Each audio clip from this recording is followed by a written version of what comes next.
family meeting. This is going to be one of many.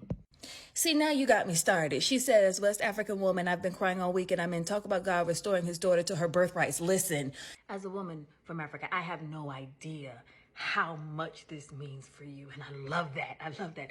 May I share what this means for me? This hits me on so many levels as a Black woman in America. The idea that she was able to go back to her roots, back to her source, right? To know exactly from where she came and to be received and to be loved. And that's a part of the pain of being a Black American that isn't discussed. There's a part of you that you have to just deal with never knowing your history or the cultural norms of your original people. Able to go back. She was received and she was bestowed great honors.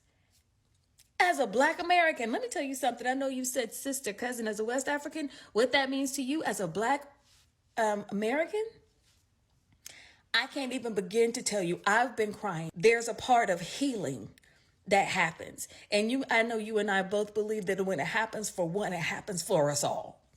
So I am living through this moment with her. Not a parasocial thing, but as a healing part. Talk about adages of Maya Angelou coming forth, that you may write me down in history with your bitter, twisted lies, but still like dust I rise. Come on. Talk about the other adage, living the life which my forefathers gave. I am the dream and the hope of the slave. I mean, this thing. I can't. My nose is red. I've been crying all weekend too. Beautiful. Because the greatest thing I think could ever happen is for me to be able to touch down in an African country.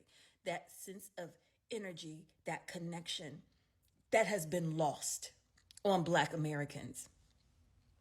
This trip has been powerful. It has been transformative. It has been cathartic for me. I can't speak for everyone, but on so many levels.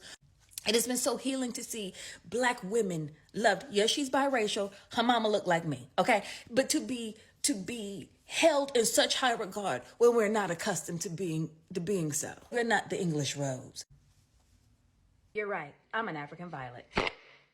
And to see her husband, a British man, stand back in awe of the beauty and the pageantry and the love and the royalty and the grandeur that is normally bestowed on his country, or people think about it in his country. For him just to stand back and be like, that's my wife.